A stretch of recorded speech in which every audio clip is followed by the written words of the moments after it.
In this lecture, we're going to continue our discussion of Asian American culture within the United States. And again, we are focusing our attention on the experience of the Japanese Americans during internment in World War II.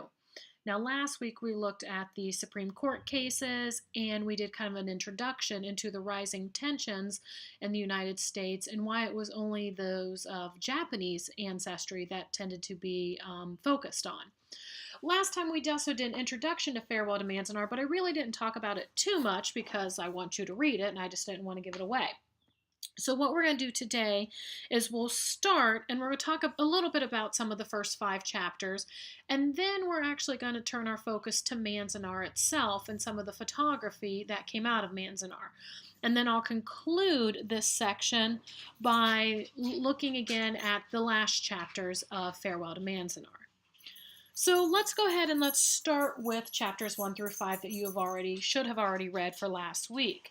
Remember, at the beginning of the book, Janine is 7 years old when we first meet her, and she lives with her family in Long Beach, California. And chapter 1 starts with this: what is Pearl Harbor?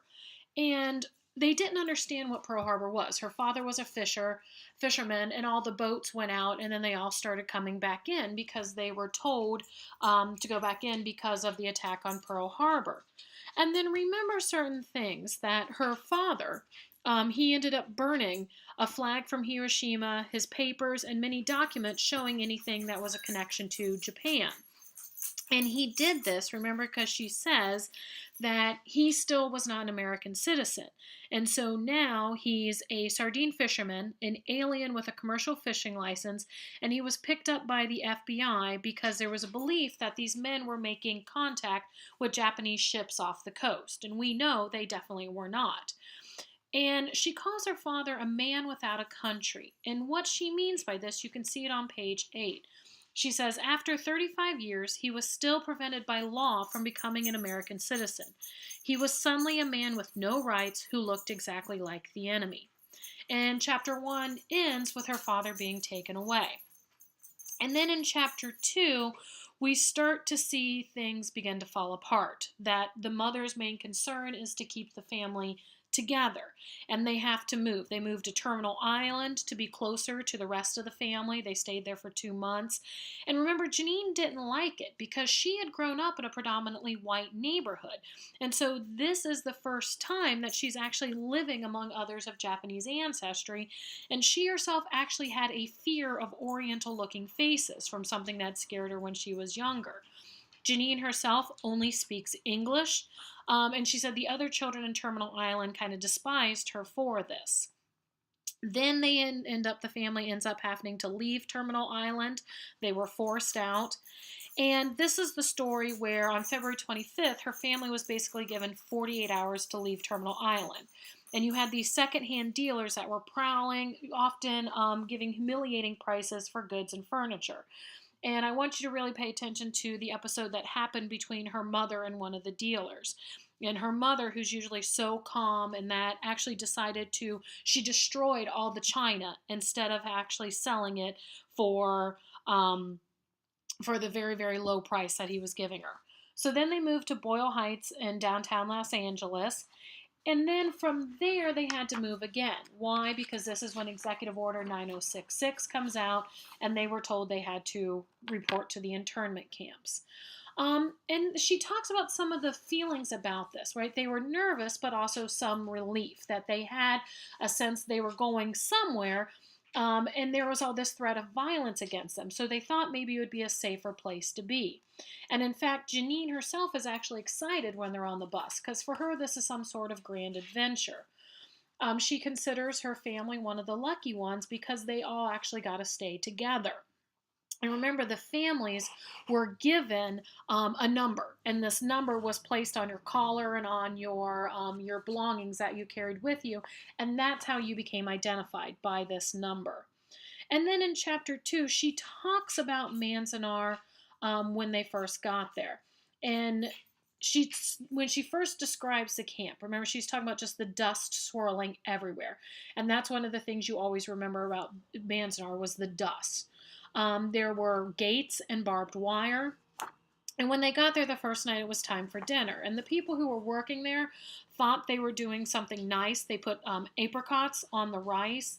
Yet this was something the people of the Japanese ancestry would never eat, because you don't put sweets on top of rice. Yet, how did they react to this? They didn't say anything. Why? Because to not eat it would have been impolite. So you have these people who have literally been taken away from their homes and they're put in this camp, and yet they're being too polite to say anything. And in this text, in this chapter, we start learning about the living conditions, the barracks, right? They were in block 16, and this starts on page 20. So really pay attention to how she describes this. That within block 16, there were 6 units that were 16 by 20 feet. There was 1 bare light bulb and an oil stove for heat. Her family was given 2 of these sections, and there were 12 people living there. The bedding was very rudimentary. It was cots. There were holes in the floor and the walls, and there was only 1 ply of wood with tar paper on it. And so these places weren't even ready for them. And then that gets us to chapter 3. They wake up the next morning and everyone's covered in dust and sand. And so they do certain things to try to improve the conditions, right? They fill or cover the holes with tin can lids. They found some scrap lumber and they used it to fix the cracks in the wall. But this is where we start to see, like, the mother start getting very, very disheartened. And she says on page 26, she says to Woody, she says, "We can't live like this. Animals live like this."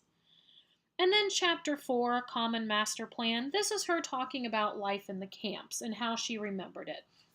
And she says, "The camps were no more ready for us when we got there than we were ready for them. It was pure chaos. The camps were so hastily thrown together, nothing was completed when we got there, and almost nothing worked. For clothing, they were using leftover military surplus from World War I. And then everyone started getting sick. Why? Because they were required to take shots, and then the food was so bad. It was spoiling, or there were bad cooks. And so this is where she talks about on page 31, the Manzanar runs.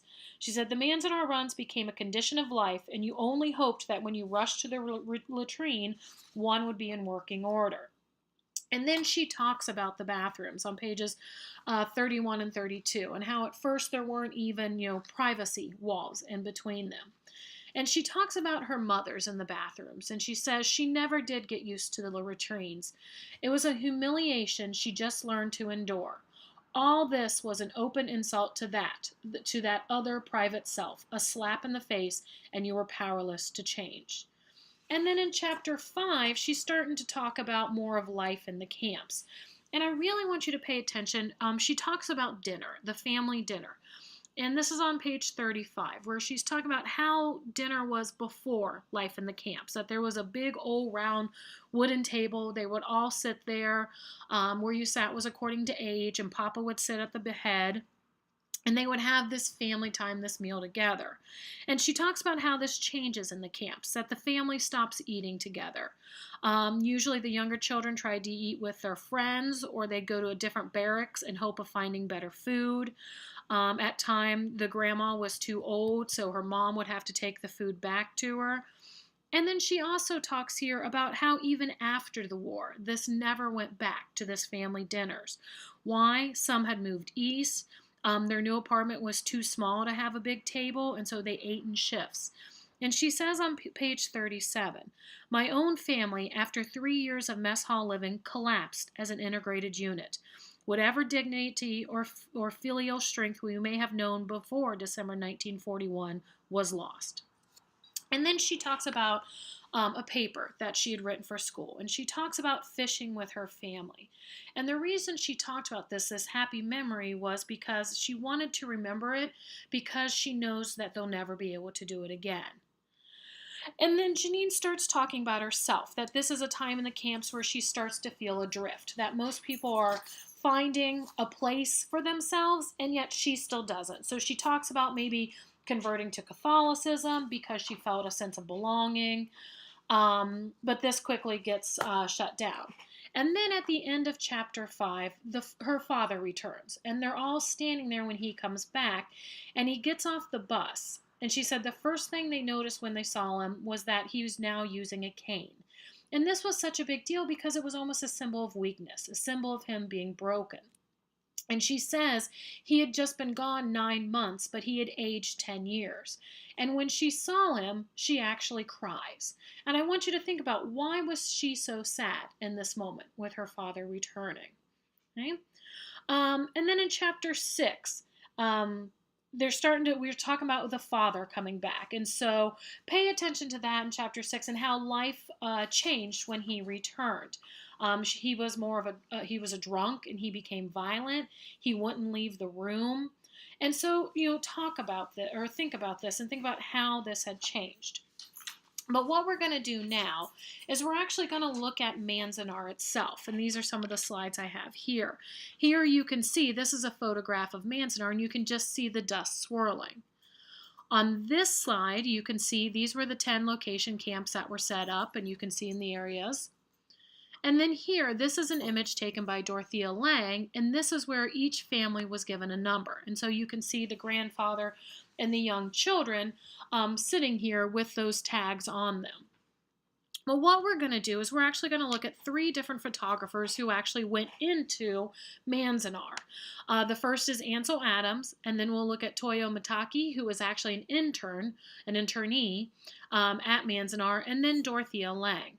Because these different photographers, none of them supported the camps, and yet they tried to rebel or fight against the camps in different ways. So first we're going to look at Ansel Adams, and this is a photograph of him. He was born February 20th, 1902, and he died April 22nd, 1984. He's mostly known for his black and white landscapes, especially those from Yosemite, California. He was a member of the f/64 photography group, and f/64 refers to the smallest shutter setting on a camera. And what happens is this, you have to allow the longest exposure time, but with it you get this great depth of field, meaning you get detail all the way from the foreground to the background. And you can see that in the image here. All right, this is Ansel Adams, and what happened in 1943, Adams was actually invited by Ralph Merritt, who was the director of Manzanar, to come into the camp. And what Merritt wanted was he wanted a record of the people in the camp, showing that, life there was okay, the circumstances were there okay. And Adams decided to do this, but what he wanted to do was he wanted to take pictures that showed that the Japanese Americans were just that, Americans, that they were just like everybody else. And so a little bit later, when we're going to compare his images to Lange's, keep that in mind, because he was trying to fight against all of this propaganda that was out there showing people of Japanese ancestry as deviant and evil. He just wanted to show that they were Americans. And in fact, in 1944, he published a book called Born Free and Equal. And what happens with this book is people hated it. He wanted to show again that the Japanese people of Japanese ancestry were just normal Americans, and the public hated it. In fact, they would publicly protest the book and they would burn it, and it was very hard to find a copy. Adams gave the Library of Congress the negatives of his prints so that his work could be saved. Interesting enough, the art library, University of Louisville's Rare Books Art Library, does have a copy of this text. So if you're interested, you can go and see it. All right. Next is Toyo Miyatake. He was 1896 to 1979, and before the camps, he was a professional photographer in Los Angeles. He and his family were relocated to Manzanar, and he actually smuggled in a lens and a shutter into the camp, and he began taking images. Well, Director Merritt found out, and he could have had him arrested because it was a crime for being Japanese and taking pictures. However, what the director did is he actually sent for the rest of his supplies and let him continue his own work. How they got away with this is he would set up the camera, he would frame the shot that he wanted, but then somebody else would actually push the button, push the shutter. So Miyatake was technically not breaking the law because he technically wasn't taking the pictures. Eventually, they did allow him to take his own photographs, and after Manzanar, he reopened his studio, and it's actually still open in San Gabriel, California. All right, next we're going to look at Dorothea Lange. She's May 26, 1895 to October 11th, 1965. She's what's known as a documentary photographer, and she was known for putting her subjects at ease so to get a more realistic look at their lives. She had worked for the Farm Security Administration, the FSA, during the Great Depression, and she had been hired to document rural poverty so that people back in the East would give support to the New Deal programs. Well, she was so successful at this. In fact, this is probably the image of the Great Depression. This is Migrant Mother of 1936. And because she was so successful in this, what they decided to do during World War II is that they sent her, the War Relocation Authority hired Dorothea Lange to document the removal and to show that, we're treating these people justly, that the conditions here are fine. Well, Lange herself was very against the camps. And so what she would do is she tried to show the camps as they actually were. She didn't try to put this, glossy sheen on it, and she's trying to show it as it was. Well, what happened, she was constantly followed around by the military police, and they were determined to not let her talk to any of the internees. And then she was harassed by the very government that hired her. They said they wanted a record, but not a public record, and that they didn't want these images that show almost the camp in a darker light. They wanted, to show that the camps were great and the people were fine. And Lange refused to do that. Again, she worked for the government, so she did not own her images. The photographs had never been published, and about 97% of them have never been published at all. Finally, with the Freedom of Information Act, they came to public record. And you can see here, there's the text impounded. And this is actually in the University of Louisville Library. They have a copy of this. And what it was is these were her images that were suppressed during World War II. And again, she's trying to show the camps as they actually were. She visited the camps in 1942, the year before Adams, and she actually made comments about Adams' book, and she was kind of disparaging of it. She said, "He's ignorant on these matters. He isn't actually aware of social change. It was far for him to go, and he felt pretty proud of himself for being such a liberal on that book. But he doesn't know how far short it is. Not yet." So what's interesting is both of these photographers were very against the camps, and they tried to help the individuals, yet they did it in very different ways. Interestingly enough, Dorothea Lange's book, Impounded, she actually dedicated to Gordon Hirabachi, Min Yasui, and Fred Korematsu. All right, all the photographers who went into the camps could not photograph the guard towers, the guards, or the barbed wires, or anything that hinted of resistance in the camps. And so the first three images we're going to look at are all by Adams, and he kind of sneaks this in a little bit. So this photograph, Welcome to Manzanar, right, he's just photographing the sign, Manzanar War Relocation Center. Yet if you look into the background, right, there's a sign that says Stop Military Police, and it shows, right, the gate that you had to go through. So it shows people couldn't just come and go. The next image, this is valleys, mountains, and barbed wires. And you can see here, at first it looks like he's just taking a landscape image, but you can clearly see in the distance the barbed wire that surrounded the camp. And then finally, this is Adams' City in the Desert. And so here he's just taking a wide shot of Manzanar. But think about it this way. Where is he taking this photograph from? There's no tall buildings. There's no trees that he could have climbed up in. So where is he taking this from? He's in the guard tower. And so without actually showing you the guard tower, he's letting you know of the guard tower's existence. All right, so what I want you to do in the next couple of slides here, we're going to compare the work of Adams to the work of Lange. And I really want you to think about, because you'll talk about this in your discussion board, is remember, Adams was trying to show that the Japanese Americans were Americans, that they were just like anybody else. Lange is trying to show the camps as they actually were. So look at these different images and what the photographers are doing, and then compare and contrast them to one another. For example, here, the Adams image on the left. What do we see? Well, we see a bunch of women and children, and where are they at? They're at church, right? And what kind of church? A Catholic church. We can see it for the cross. There is a father or pastor there, and he is a white man. Now look at Lange's image. What she's taking an image of here is you see a cot outside. This is one of the barracks, right? And there's a cot outside. It kind of looks like there's somebody in it, or maybe it's just bedroll. But what are those smaller buildings behind it? Those are bathrooms. And this actually is taking, this picture was taken outside the infirmary. So this is where you would go to get medical help. And you can see there's beds outside right beside the bathrooms. Here, these images are all by Adams, and we're looking, it's supposed to show, okay, here's this family, right? Look at the top left one, there's a Christmas tree, there's carpet. Now think about this and compare these images to how Janine described the barracks. Do you think these are the barracks people lived in?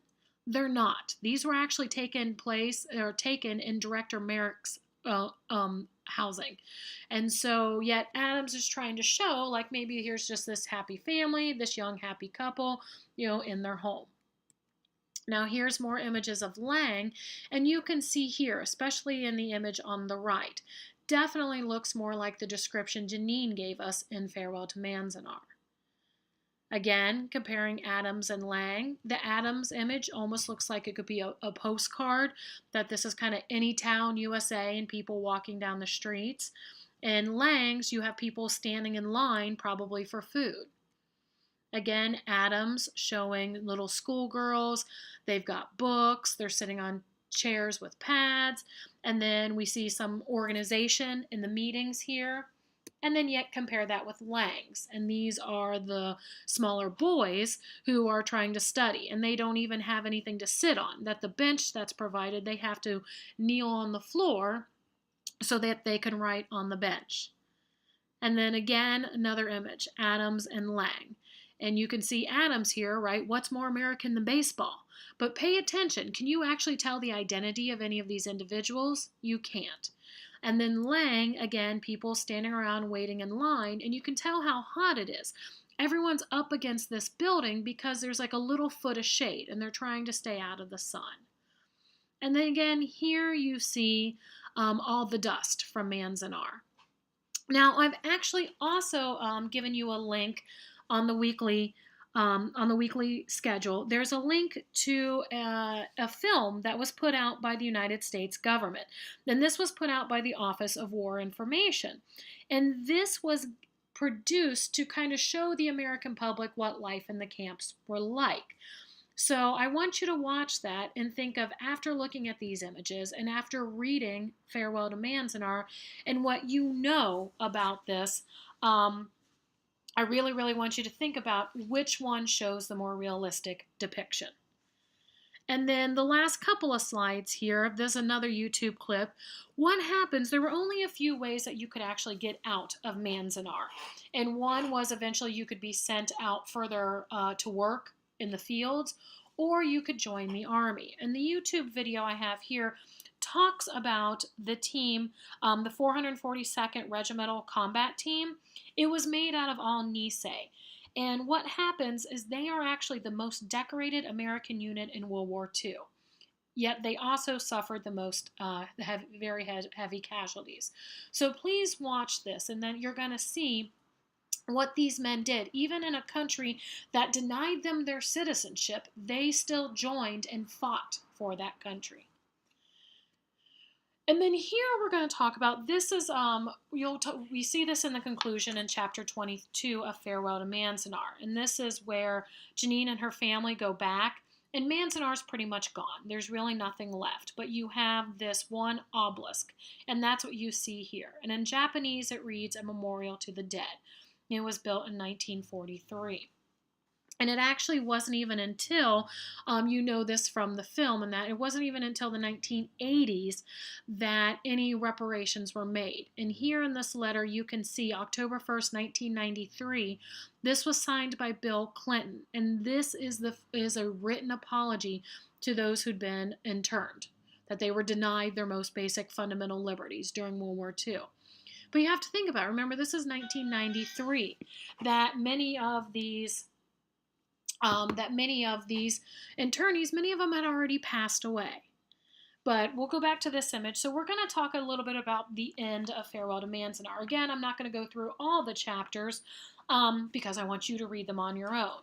But what we're going to see in the chapters I have you read, 8, 9, 12, 16, 8, 9, 12, 16, and 22, we're going to see when the family actually finally gets released from Manzanar.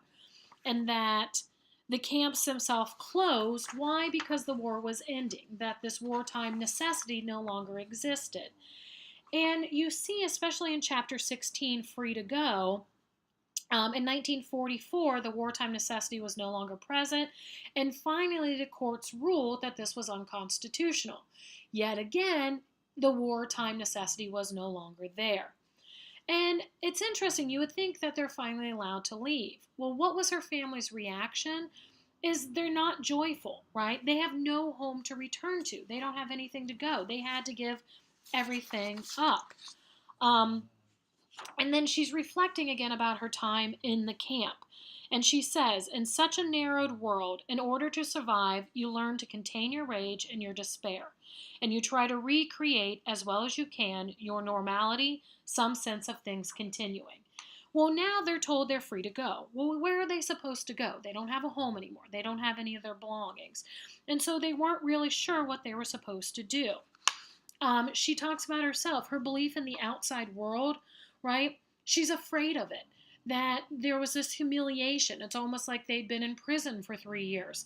And she was afraid that they were going to face, right, the hate from other people. And part of her thought that they deserved it. She said, I knew ahead of time that as someone looked at me with hate, I would have to allow it, to swallow it, because something in me, something about me deserved it. And so you had developed in many of the Japanese Americans who had been interned this sense of shame, right, that they had done something wrong. Because she makes a comment that they don't put you away, they don't take you away for 3 years because you haven't done something wrong. So eventually the family leaves. She talks about her life starting over. I don't have you read chapter 17. It's all starting over. But again, they have this fear that they're going to be taken back into the camps. And then finally, let's talk about chapter 22. This is in part 3. It's the last chapter, and it's called 10,000 Voices. What happens is Janine has grown up, she finishes college, she gets married actually to a white man, and she lives with her family in Santa Cruz, California. And she talks about how over the next 20 years that they dealt with Manzanar. She said, we didn't discuss it except maybe as a private joke with family members. And she was shocked about how many people had never heard of this, because it was such a detrimental and huge part of her life and her identity. And she became, because so many people had never even heard about it, in her own mind, she actually started to doubt it even existed. Well, in April of 1972, almost 30 years later, she and her family, she has 3 children, they drive out there. And on page 188, she describes what Manzanar looks like now.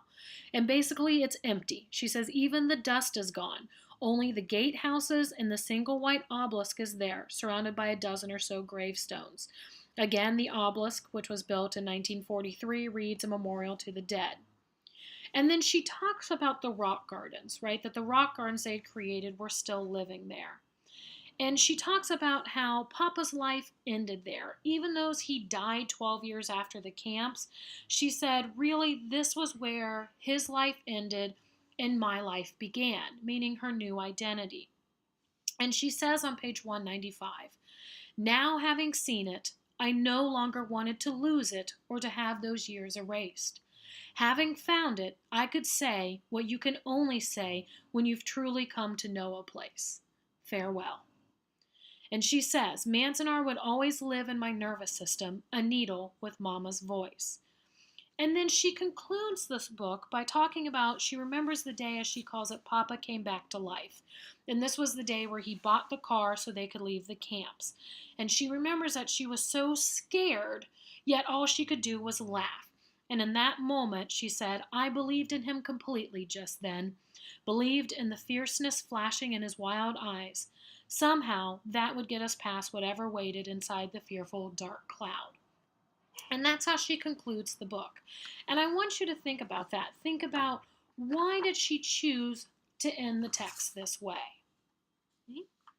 All right, so that's going to conclude our lecture, part 2 of Asian American culture. In your discussion board this week, you are going to have to show engagement with the text and also with the images of Adams and Lange.